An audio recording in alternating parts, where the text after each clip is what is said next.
साधकों, आज का जो विषय है वह है कि क्या नाम जप से सच में कर्म करते हैं।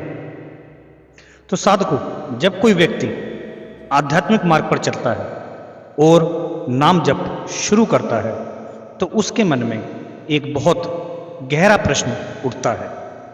वह है, क्या केवल भगवान का नाम जपने से सच में कर्म कर सकते हैं?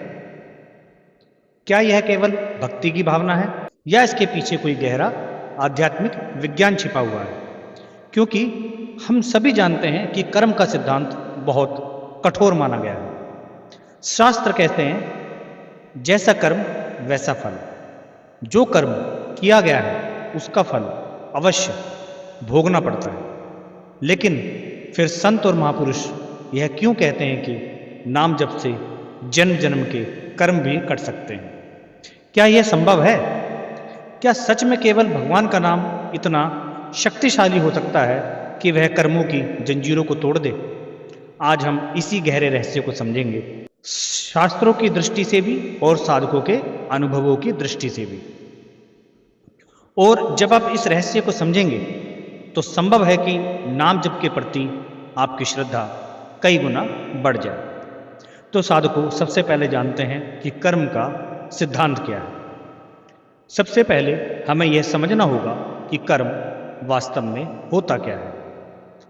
आध्यात्मिक दृष्टि से देखा जाए तो कर्म केवल वह नहीं है जो हम करते हैं। कर्म 3 प्रकार के होते हैं। पहला कर्म होता है संचित कर्म। यह वे कर्म हैं जो हमने अनगिनत जन्मों में किए हैं। हर जन्म में किए गए कर्म एक ऊर्जा के रूप में जमा होते रहते हैं और यह एक विशाल भंडार बन जाता है। इसे ही कहा जाता है संचित कर्म। दूसरा आता है प्रारब्ध कर्म। संचित कर्मों में से कुछ कर्म ऐसे होते हैं जिनका फल हमें इस जन्म में भोगना ही पड़ता है।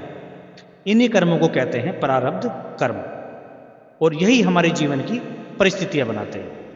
हमारा जन्म कहाँ होगा, हमारा परिवार कैसा होगा, धन मिलेगा या नहीं, स्वास्थ्य कैसा होगा, ये सब प्रारब्ध कर्मों के प्रभाव होते हैं।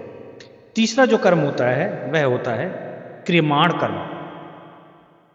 जो कर्म हम इस समय कर रहे हैं वे क्रियमाण कर्म कहलाते हैं। वे भविष्य के संचित कर्म बन जाते हैं। इस प्रकार कर्म का चक्र चलता रहता है। तो अब प्रश्न आता है साधकों कि क्या कर्म से बचना संभव है? पूरी वीडियो देखने के लिए वीडियो में दिए गए लिंक पर क्लिक करें और कमेंट में हर हर महादेव जरूर लिखें।